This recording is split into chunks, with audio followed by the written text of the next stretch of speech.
Hello. It's nice to see you all here. Now, as the more perceptive of you have probably realized by now, this is hell. And I am the devil. Good evening. But you can call me Toby, if you like. We try to keep things informal here, as well as infernal. That's just a little joke of mine.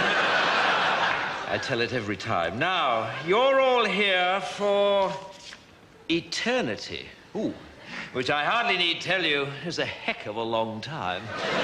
So you'll all get to know each other pretty well by the end. But for now, I'm going to have to split you up into groups. Will you stop screaming? Thank you. Now, murderers. Murderers, over here, please. Thank you. Looters and pillagers over here. Thieves, if you could join them. And lawyers. You're in that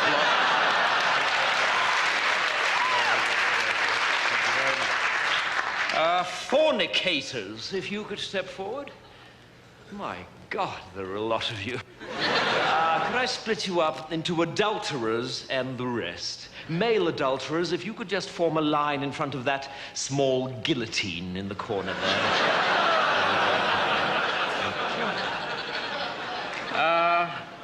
The French, are you here?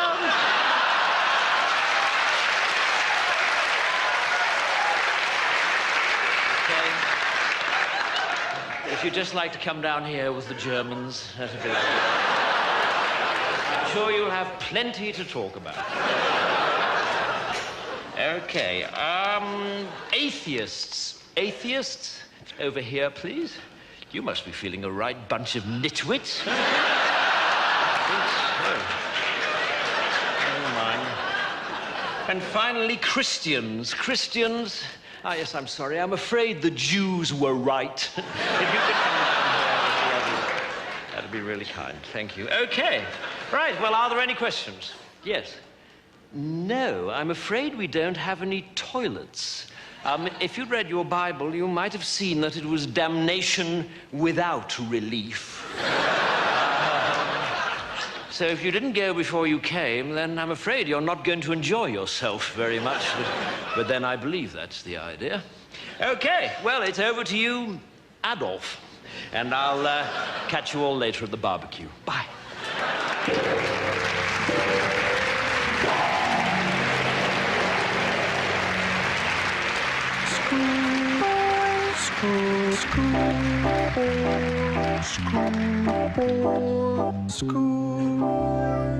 Well, now, Mr. Perkins, it was good of you to come in. I realize that you're a busy man, but I didn't think this matter could be discussed over the electric telephone. No, absolutely, Headmaster. I mean, if Tommy's in some sort of trouble, then I'd like to nip it in the bud. Well, quite frankly, Tommy is in trouble. Recently, his behavior has left a great deal to be desired. Dear. He seems to take no interest in school life whatsoever. He refuses to muck in on the sports field. And it's weeks since any master has received any written work from him. Dear me. Quite frankly, Mr. Perkins, if he wasn't dead, I'd have him expelled.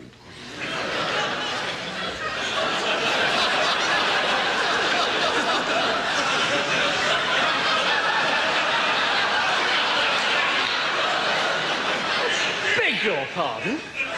Yes, expelled.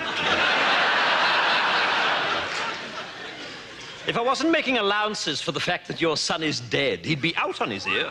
Tommy's dead? Yes, he's lying up there in sick bay now, stiff as a board and bright green. And this is, I fear, typical of his current attitude. You see, the boy has no sense of moderation.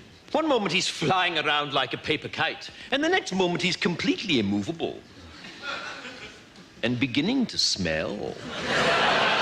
How did he die? Well, is that important? Yes, I think so.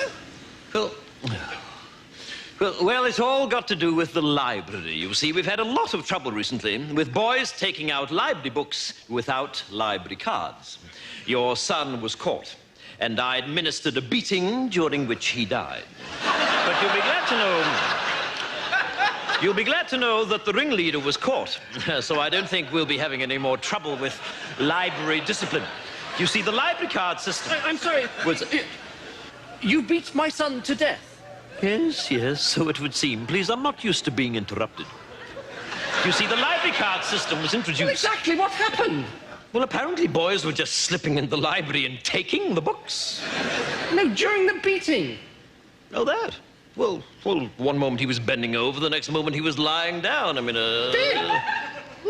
deadish. Mr. Perkins, I find this morbid fascination of yours with your son's death quite disturbing. What I'm talking about is his attitude. And quite frankly, I can see where he gets it from. Well, it wasn't me that beat him to death. Well, that was perfectly obvious to me from the first day he arrived here. I wondered then, as I wonder now, if he might not have turned out to be a very different boy indeed if you had administered a few fatal beatings early on. Are you mad? I'm furious. In order to accommodate the funeral, I've had to cancel afternoon school on Wednesday. This is preposterous. Yes, it is. Or at least it would be if it were true.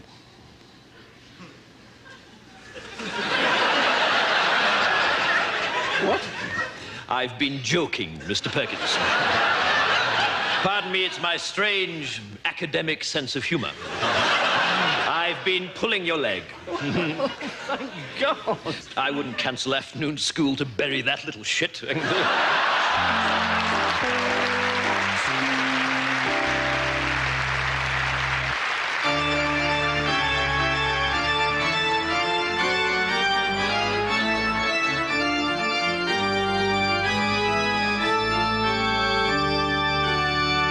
And on the third day, there was a marriage in Cana of Galilee. And it came to pass that all the wine was drunk. And the mother of Jesus said unto the Lord, They have no more wine.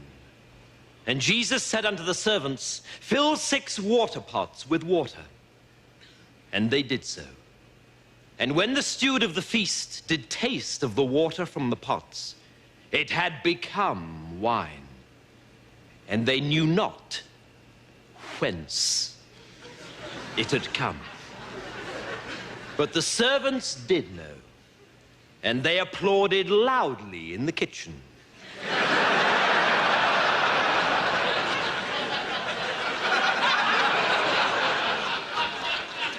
And they said unto the Lord, How the hell did you do that? And inquired of him, Do you do children's parties?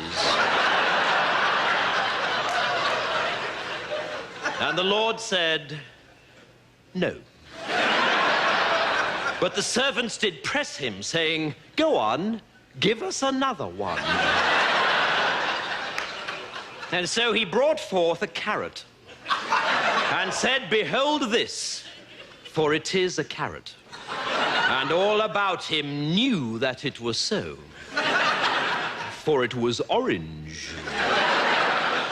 with a green top.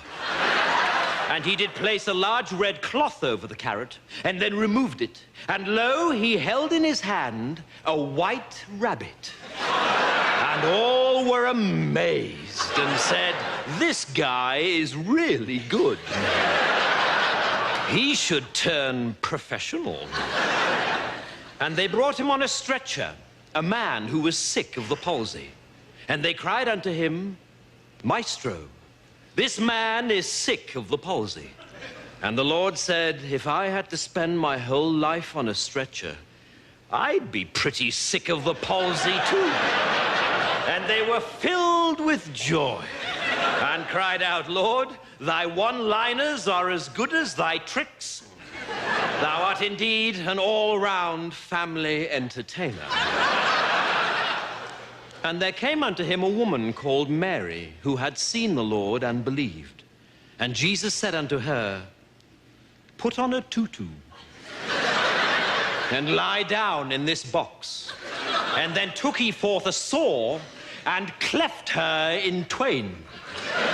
And there was much wailing and gnashing of teeth. But Jesus said, "O ye of little faith." And he threw open the box, and lo, Mary was whole. And the crowd went absolutely bananas. And Jesus and Mary took a big bow. And he said unto her, "From now on you shall be known as Sharon. For that is a good name for an assistant." And the people said, "We've never seen anything like this. This is great. You must be the Son of God." But the Lord said, "No, I am he who comes before." And they were sore amazed and said, "Then, Master, how shall we know the true Lord?" And Jesus said, "By his name shall ye know him. And he shall have a very religious name. And he shall be called Paul. And Daniel shall he be called." "Paul Daniels," they cried. And the Lord said, "Yes, something like that." Here ends the lesson.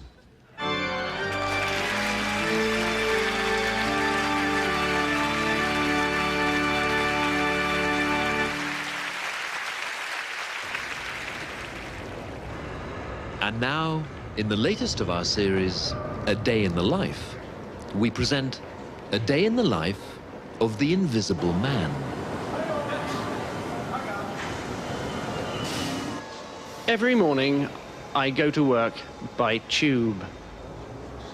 Very soon, however, I get bored and decide to start annoying other passengers. I usually select the most respectable person I can find and blow gently into his left ear.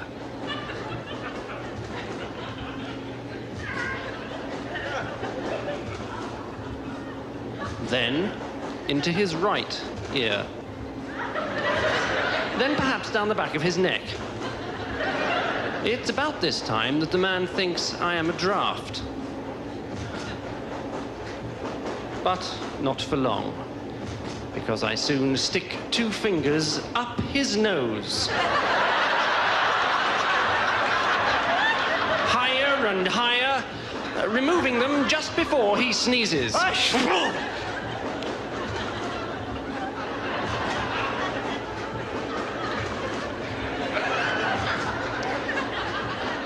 Then, I start to manipulate some other limbs.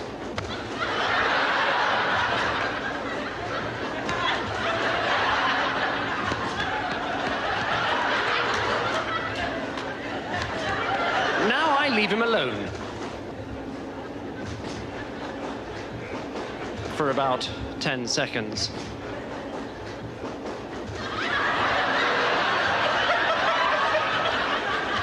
And when he is at his most vulnerable, I kick him in the groin.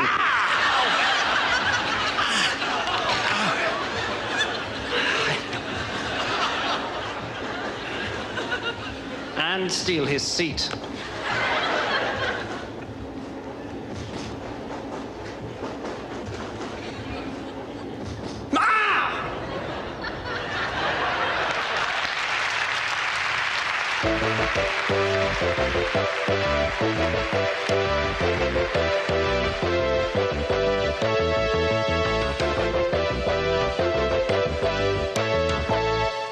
Welcome back to the Olivier Theatre Awards, and we come now to the award for Best Actor of the Year. And the nominations this year are Al Pacino for Death of a Salesman, Kenneth Branagh for Richard III, and then 2 actors, both from the same remarkable new play, Stench, by Harold Barkworthy. And the nominees are John Daniels in the role of Mr. Trotter and David Forbert in the role of Mr. Gannett. Now, these are 4 fine actors, and I'm sure they'd all agree that the point is not to win, but to play the game. And the winner is John Daniels. No, shit. Unfortunately, John is unable to be with us tonight, and so I'd like to ask his co-star David Forbert to accept the award on his behalf. David.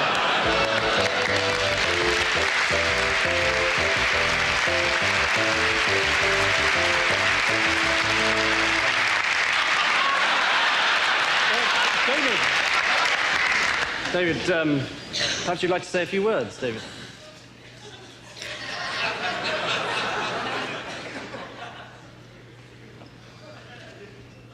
Thank you, Vanessa. Ladies and gentlemen, what a delight it is to accept this award on behalf of my close personal acquaintance, John Daniels. John cannot, unfortunately, accept it himself because he is in Hollywood, starring in his first major film role with Meryl Streep. I am, however, not in Hollywood, not having been offered even a minor role in an 8mm pornographic movie. But what a delightful object it is that John has won. Although, you know, I'm sure I will very soon receive one myself when I next buy 10 gallons of petrol at a Texaco filling station. So what is it that Johnny has got that makes him stand apart from other actors of his generation? Well, I think we all know the answer to that one. Syphilis. And what a great and heartwarming thing it is that he has already started passing it on to a whole new generation of younger actors. Of course, to win an acting award is always a great honor, but to receive one here in the heart of London's famous West End on an occasion such as this hugely diminishes that honor. What could be more dull than these sordid, backslapping sessions where has-beens in tuxedos hand over to even older has-beens in tuxedos awards for plays that closed the week before they opened because the audiences were clamoring instead for tickets to Andrew Lloyd Webber's latest rearrangement of Evita to suit the vocal range of Kylie Minogue. I therefore cannot say what a delight it is that John has won this award instead of me. And I should like to announce my retirement from the acting profession in order to begin a lifetime of work amongst the mentally handicapped. In which capacity I look forward to meeting all the members of the judging panel very soon. Thank you.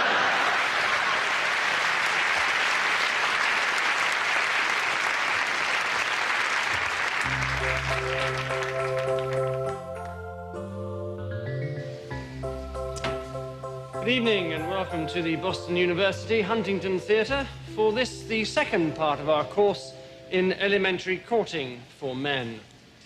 May I say how pleased I am with tonight's turnout? Some 800 people, which is very gratifying. Tonight we look at the first date. Obviously, taking out a girl for the first time is a very complex issue. The first crucial step is having arranged to pick up your date, not to look like a complete idiot when she opens the door.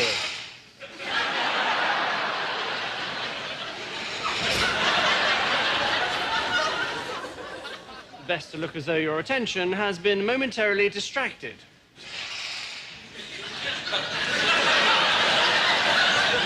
But when you do notice her, it is vital to say how pretty she is looking straight away. But don't overdo it.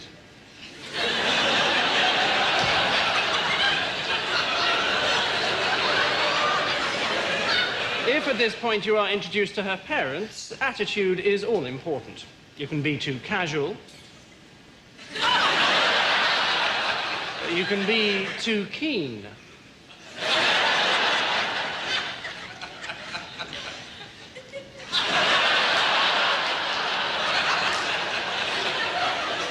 When you've said goodbye to the parents, again, don't overdo it. Lead her to your car. And remember to open the door. Once in the car, there are various ways of driving. If you drive like this,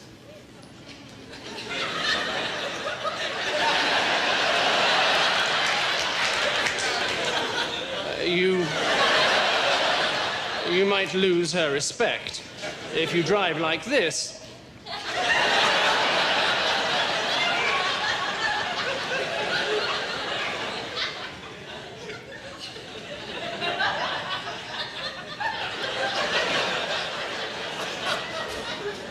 you should have taken a taxi. Before long, you'll arrive at the restaurant. Get out of the car.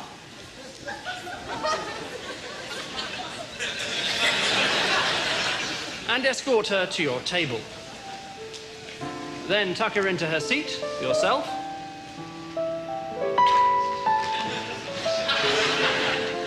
and attract the waiter's attention.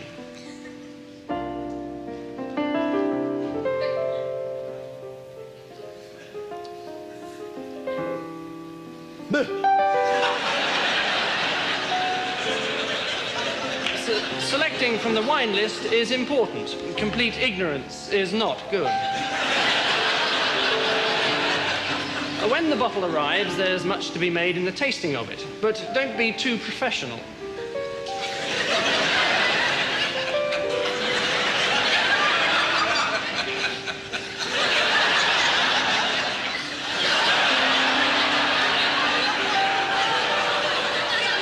With eating, again, moderation is the order of the day. Don't eat too fast.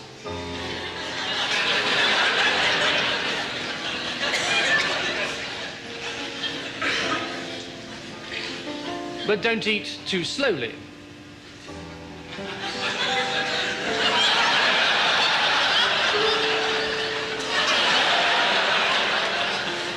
Next is receiving the bill. This is a very important moment. You must be sure not to lose your cool. This is right.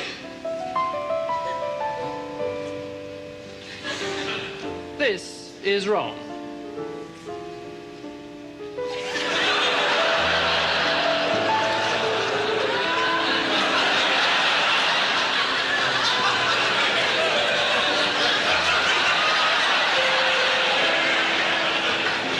The girl may, of course, offer to pay herself, in which case you should refuse.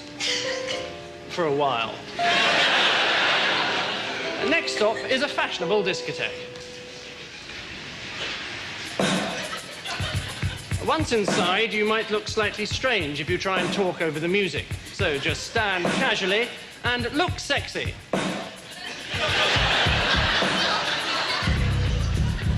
This is good. This is better. This is starting to be misguided. After stance, dance technique is most important. Most people don't know how to dance, and so do too much. Other people do too little. Some people dance as if there's something up their bottom.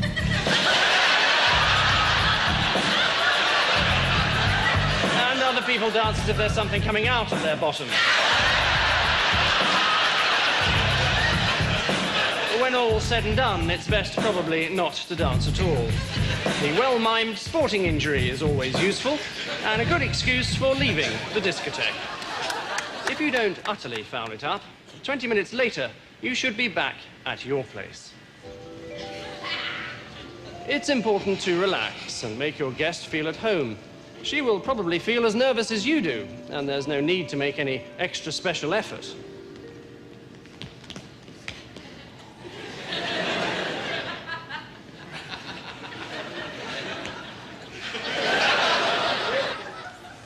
Then, putting on the music. We can't help you with the choice of CD, even though no matter what the circumstances, Donny and Marie Osmond's greatest hits would be a mistake.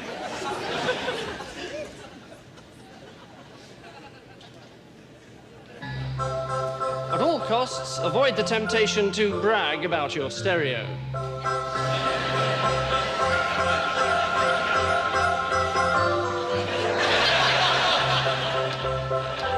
Now comes the moment you've been waiting for. The seduction.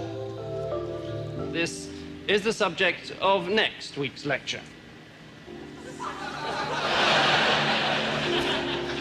However, as a rough guide, this is right.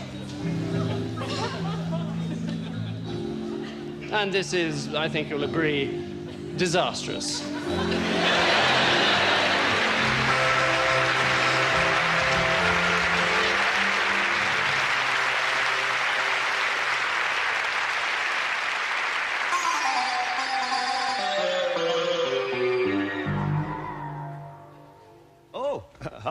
Good evening, gentlemen.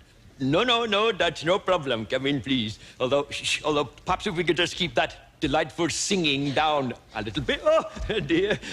Obviously, plenty of refreshment at the football game. No, come in, do. Oh, no, that table is reserved. It is also a table for two people.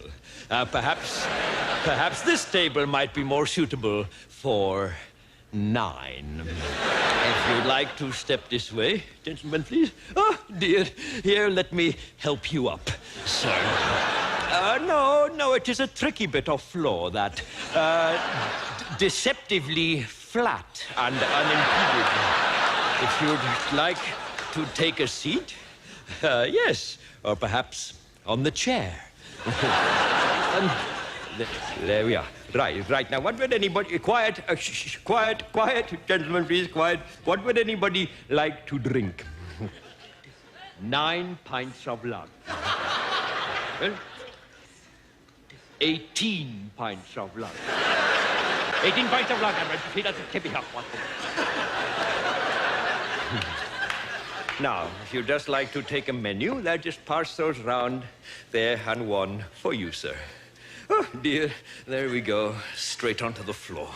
Here, let me pick it up for you.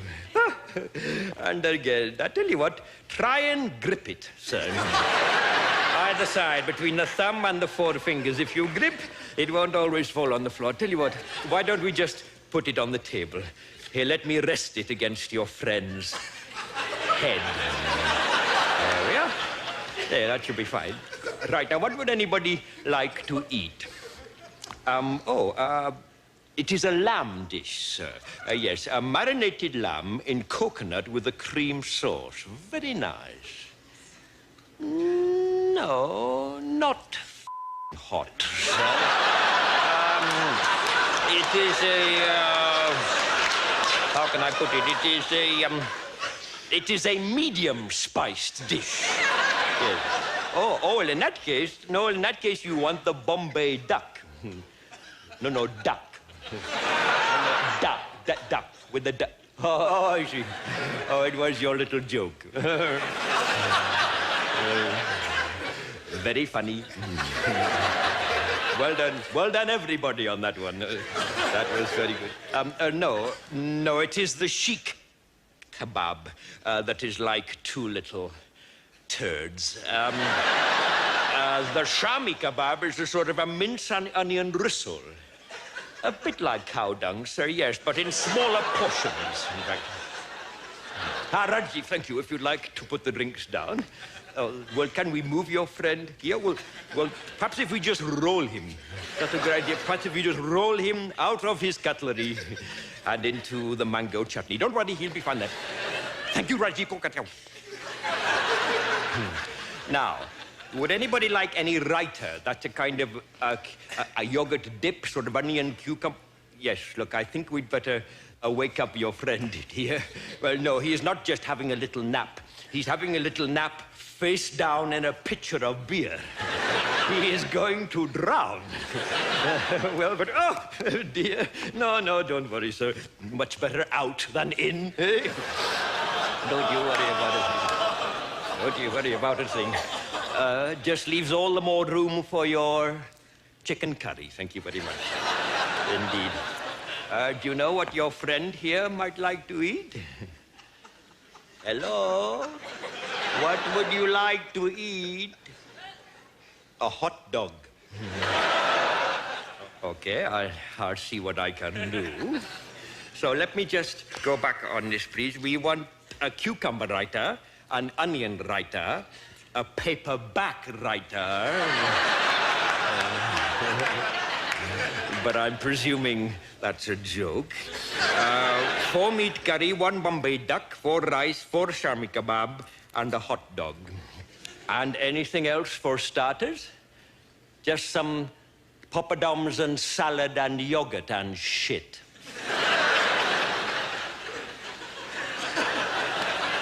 Okay, I'll see what I can do. Although I'm not sure you'll be needing that last item. As you all seem quite full enough of shit already. Rajiv, come on.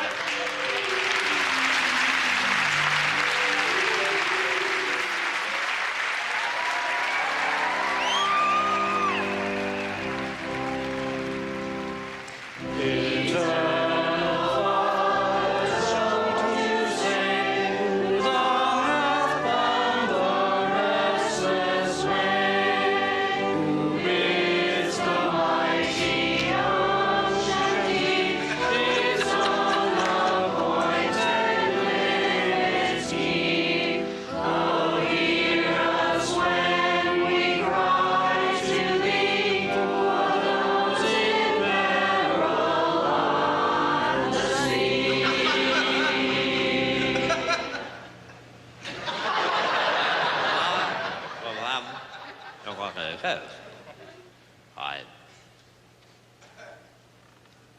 Du får gå där. Var oj i. Men hörning. Men vill kom. Du kan åka ut där. Det är det kommer och sen åka med en riktigt jobba. Och I don't know vad det var mig. Men det var att loud där. Bara det var det var bara det var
Darling, on like women, and come man, and when on the white milk, free on the tendons. The lives ever, help them office and union have it very well. I don't best much to play. Play. But well on the 100 well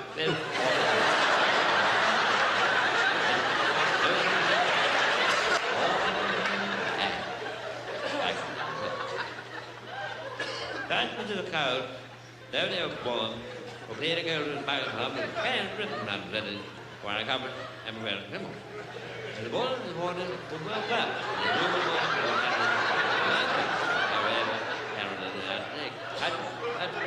lunch. Her. I take hall. I hit and hall. Hey. What's the landing of the question? Then about that and all that and things.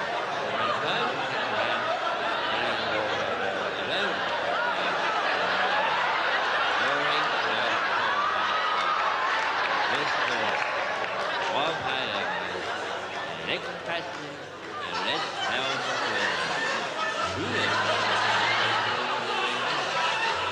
the whole is Rob. He doesn't look bad.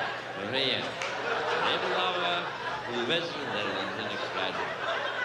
After the mobile US record both days, where he was, but the love of the room but by the different part of on the west, in the west, west from the south, over the left. I don't like how they're right. Well, then, there ain't one there. Yeah. And one, and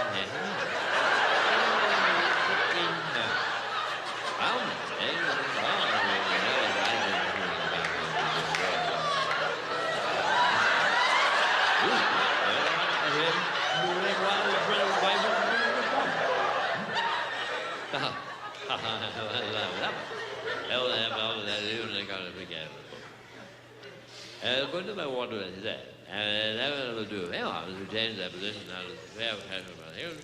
On that top. And then we have one down the field coming back. Out of that root. And the man is over it a little more. And the wall, about 680, and has in hand in the town. And for the farm for a moment. A lot of large good bait. Good bait.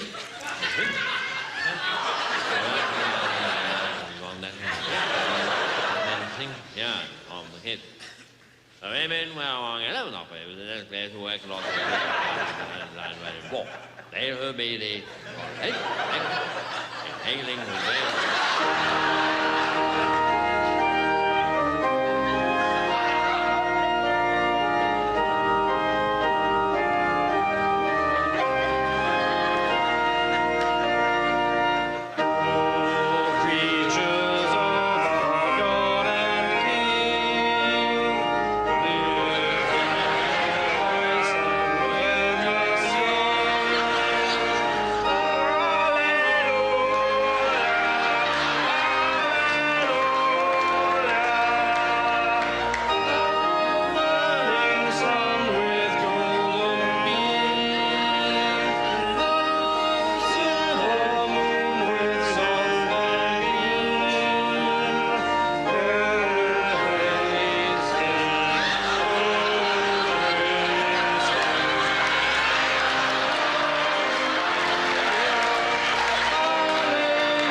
One of those days when everything seems to go wrong.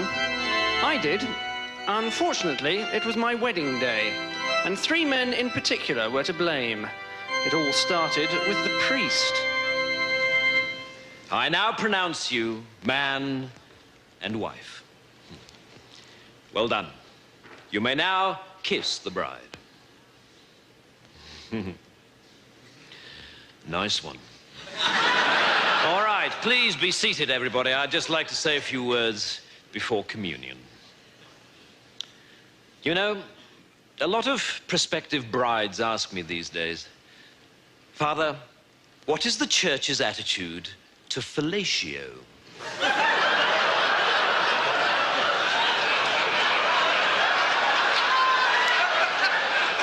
And I tend to reply by telling them a little story about the first time I was asked that question.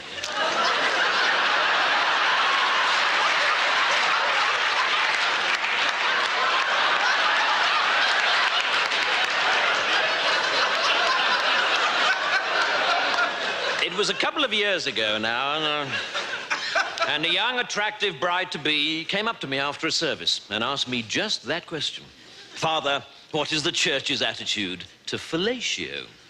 And I replied, well, you know, Joanne, I'd like to tell you, but unfortunately, I don't know what fellatio is. And so she showed me.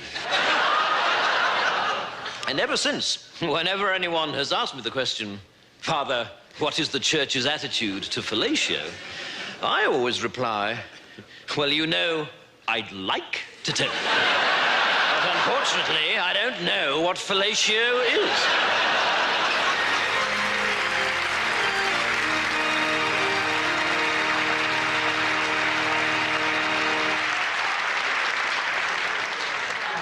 Next came my trusted best man. Right. Well, right. Ladies and gentlemen, and fellow survivors of that stunning stag party, how did those two girls get under the table, and what the hell were they up to with that toothpaste? Right, well, just before I left the house this afternoon, I said to myself, you know, the last thing you must do is forget your speech. And so, sure enough, when I left the house, the last thing I did, yes, you guessed it, was to forget my speech. So it's all ad lib, I'm afraid.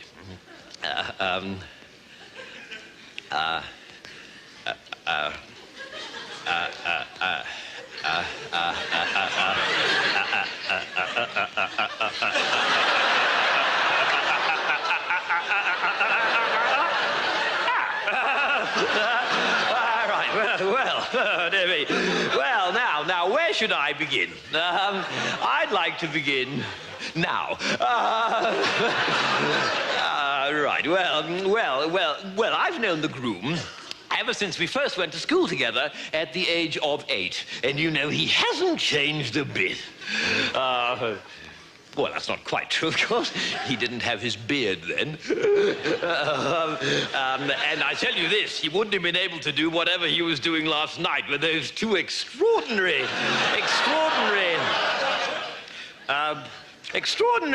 how little people change, isn't it? Although I know I've changed a great deal, because I used to be an absolute arse. Always blurting things out when I shouldn't. For instance, this afternoon, I'm sure I wouldn't have been able to resist mentioning the bizarre sight that greeted my eyes when I opened this man's bedroom door earlier this morning. Yes, but enough of that. He started making gestures at me now, which I think means he wants me to cut my speech short. So suffice to say that I think he'll make a ripping husband, and I think his wife's ripping too, and I can only hope that the dress will hold out. So I'd like to propose a toast to go with the pate.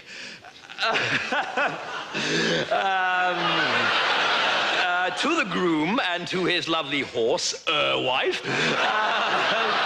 It's all starting to come back to me now. And I just know that their marriage will be as happy and satisfied as I was when I paid off those two prostitutes earlier this morning.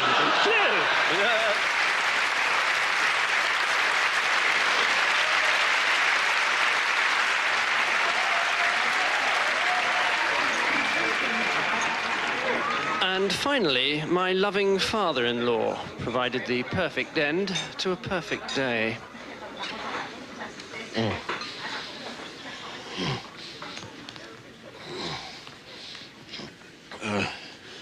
Ladies and gentlemen and friends of my daughter. There comes a time in every wedding reception when the man who paid for the damn thing is allowed to speak a word or two of his own. And I should like to take this opportunity, sloshed as I may be, to say a word or two about Martin. As far as I'm concerned, my daughter could not have chosen a more delightful, charming, witty, responsible, wealthy, let's not deny it, well-placed, good-looking, and fertile young man than Martin as her husband.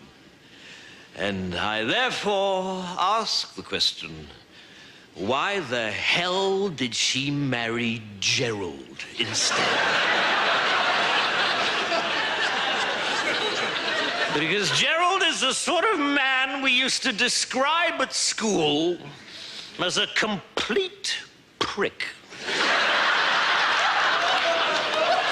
If I may use a gardening simile here, if his entire family may be likened to a compost heap, and I think they can, then Gerald is the biggest weed growing out of it. I think he's the sort of man people emigrate to avoid. I remember the first time I met Gerald. I said to my wife, she's the lovely woman propping up that horrendous old lush of a mother of his, either this man is suffering from serious brain damage, or the new vacuum cleaners arrive. As for his family, they are quite simply the most intolerable herd of steaming social animals I've ever had the misfortune of turning my nose up to. I spurn you as I would spurn a rabid dog. I would like to propose a toast to the caterers.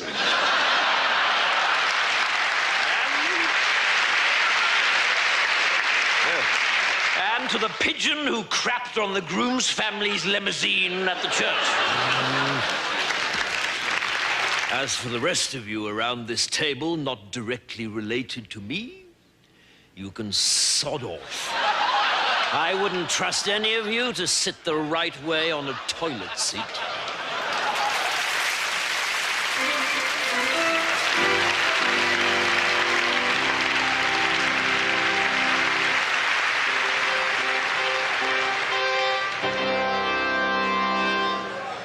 Right. Good morning, everyone. Settle down now, please. Now, as you may know, we were hoping to have Mr. Jeremy Irons with us this morning, talking to us about the art of acting in the cinema. Unfortunately, Mr. Irons has had to cancel due to an unforeseen awards ceremony. But I have been able to procure the services of a local actor, Mr. Bernard Hupper, who was luckily not busy. So it's my pleasure now to read for Mr. Hupper as he illustrates his own lecture on Shakespearean acting entitled The Actor's Art.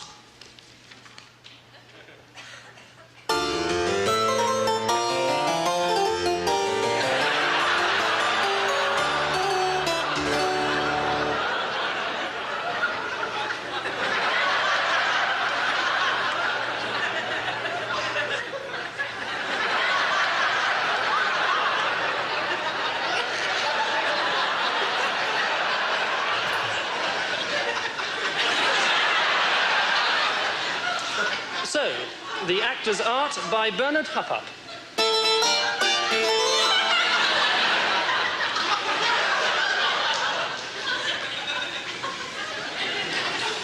At the centre of the Elizabethan world sits the king. Upon the character of the king depends the plot, and so there are many different kinds of king. The benign king, with a physical defect. The mad king. The evil king. The evil king hatching a plot. The mad king hatching an egg.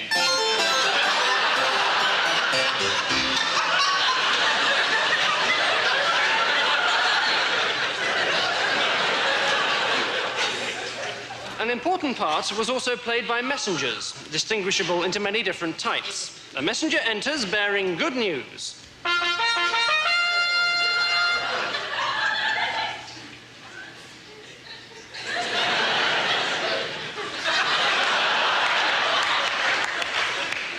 A messenger enters bearing bad news.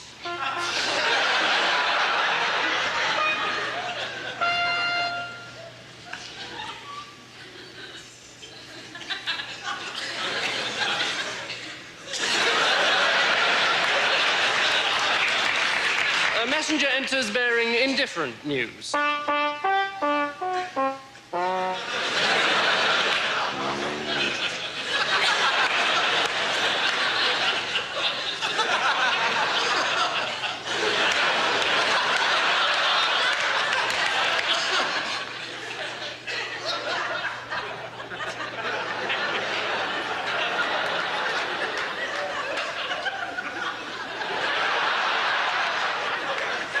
A messenger enters bearing bad news, which he thinks is good news.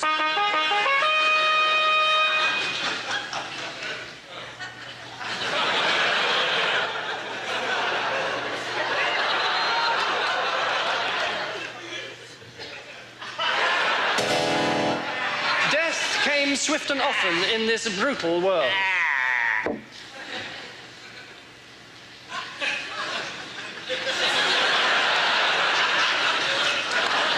Death could come at the hands of a total stranger.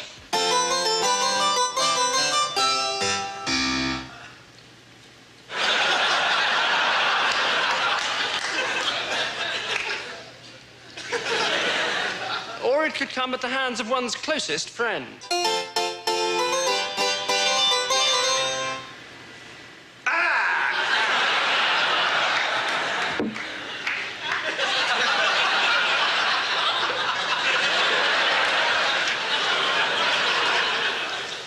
Poison was particularly popular, applied to the frothing cup of ale of the unsuspecting victim. First, we look at the simple poisoning kill.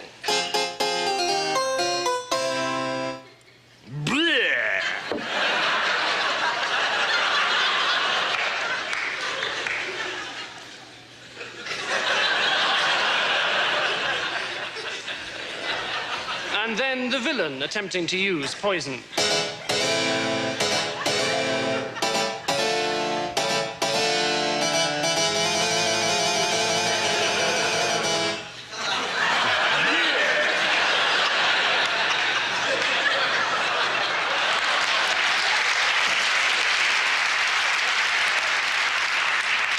But in the end, all these were merely devices, amounting to nothing whatsoever without the plot.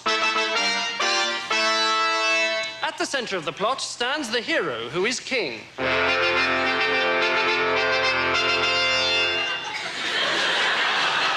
He has a twin brother, who is a villain, with a physical defect.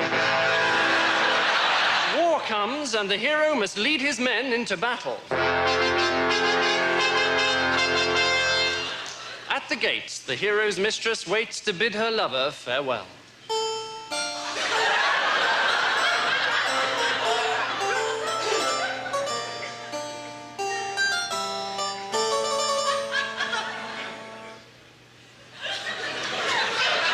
And the villain's mistress bids her lover farewell also.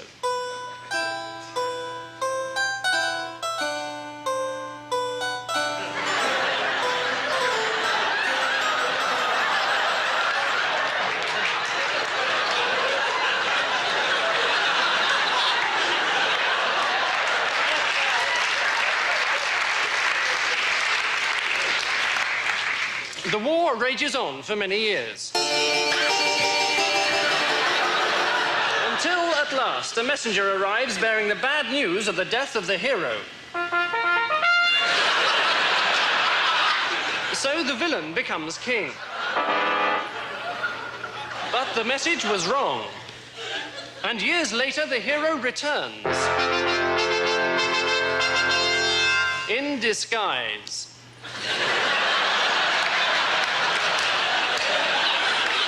Revealing his identity to the audience by means of a surreptitious wink. But his brother, the villain, recognizes him, and they fight.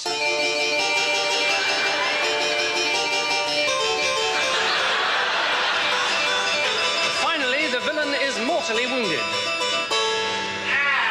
He dies.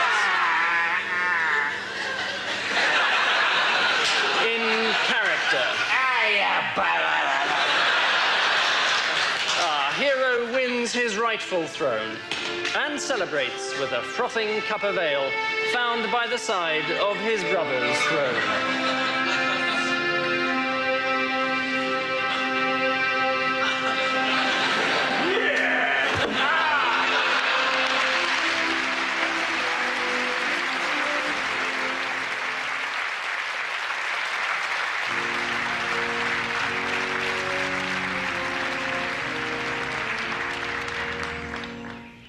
Ashes to ashes. Amen. We are gathered here today on this beautiful autumn morning to pay our last respects to Thomas Fairclough, Richard Mason, and Harold Walker. Tom, Dick, and Harry, as they were known to all of us. 3 stout fellows of our community who will be sorely missed. Tom, sadly, was blind, an affliction he bore with great fortitude, especially considering he was also deaf. His only power was that of speech and song, and we all recall his enormous voice joining lustily in our hymn singing. Of course, being blind and deaf, Tom never actually knew what hymn we were singing, which seemed appropriate, because we never knew what hymn he was singing either. In fact, if we had to be frank with each other, Tom didn't actually know any hymns. Thus, it is with deep gratitude we recall the day when Colonel Grant, using only a sense of touch through the medium of a clenched fist, actually broke through to Tom and got him to shut up. Needing guidance through the darkness of life, Tom was lucky to have a friend like Dick. Dick had perfect eyesight and would gladly lead Tom wherever he wanted to go. Unfortunately, since Dick was also deaf, he couldn't actually hear where Tom wanted to go. Yet, like Tom, Dick never complained about his afflictions, did he? Well, he couldn't. He was dumb. But blessed with the gift of vision, though stone deaf, he was a tremendous fan of Olivia Newton-John. Being such an idiosyncratic pair, deaf to the world about them, Tom and Dick were to have the permanent companionship of Harry.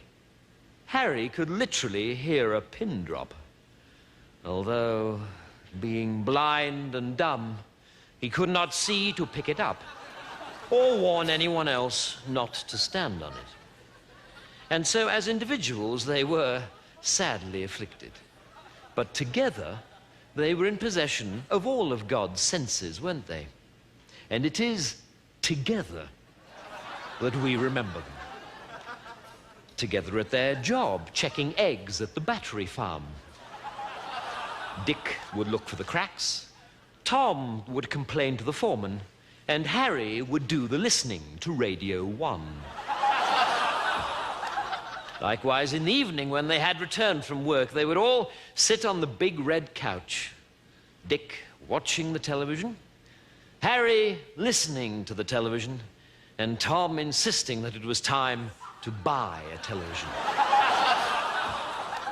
Sadly, as we all know, 3 days ago, their peaceful lives were ended. Dick saw the combine harvester. Harry heard the combine harvester, but neither could cry out. Tom, who could have cried out, never had the faintest idea what hit him. And so they were all harvested together, blended into oneness at last, and now we trust are in heaven, as happy as any in that immortal host. For Dick will see the angels' choir, Harry will hear the angels' choir, and no doubt Tom will ruin it for everybody.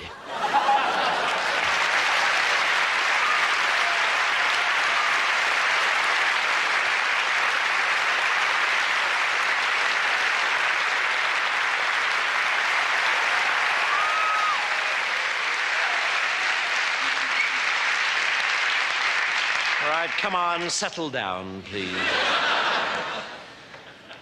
Answer your names. Anus.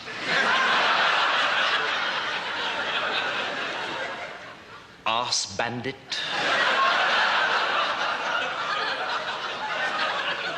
Bottom. Clitoris. Where are you, clitoris?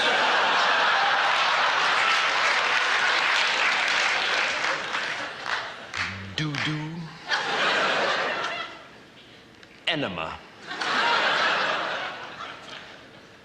Fist up.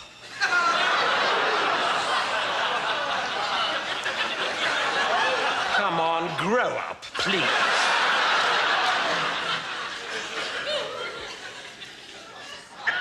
Genital. I'm sorry, genital. Herpes. Still with us, I see. I'm a dick. I'm a dick. Enema, you know I'm a dick, don't you?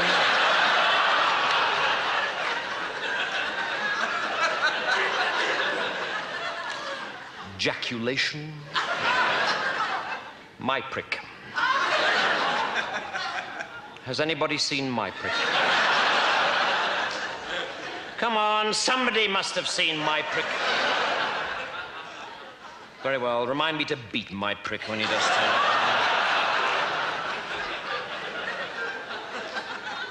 nice and quick. On top.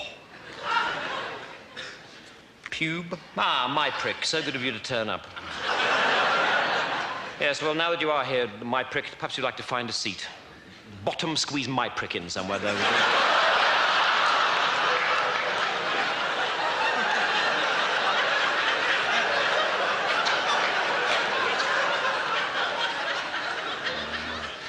Rigid. Our Russian exchange student, suck me off.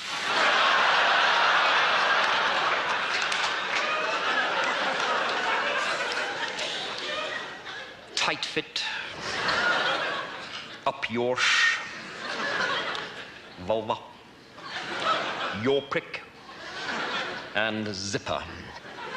Zipper. Absent.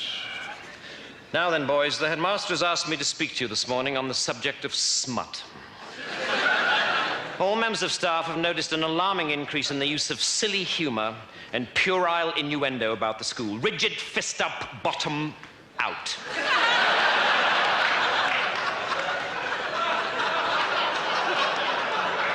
There have been some disgusting doodlings on the walls of the lavatory. Sit up straight on top. One or two unpleasant health magazines have been found. If you fall asleep on top, I shall be very annoyed. And Mr. Hardon tells me that there's been a great deal of sniggering in his biology class. Tight fit, for heaven's sake, leave your prick alone. I don't care. Your prick had no business poking into your desk in the first place.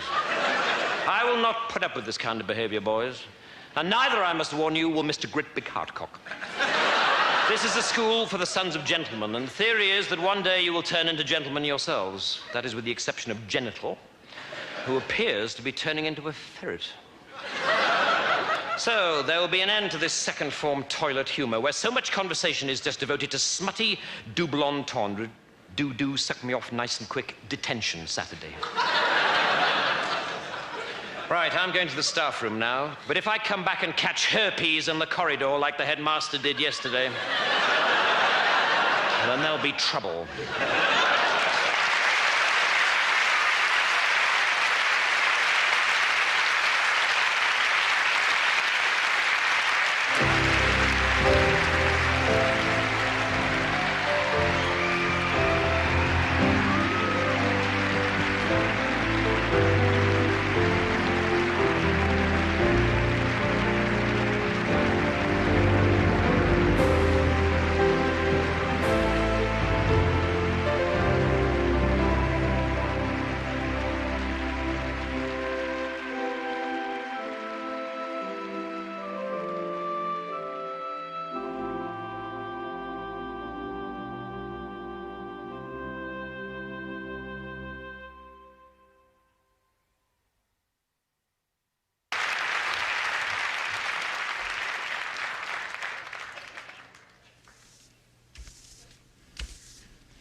Wow!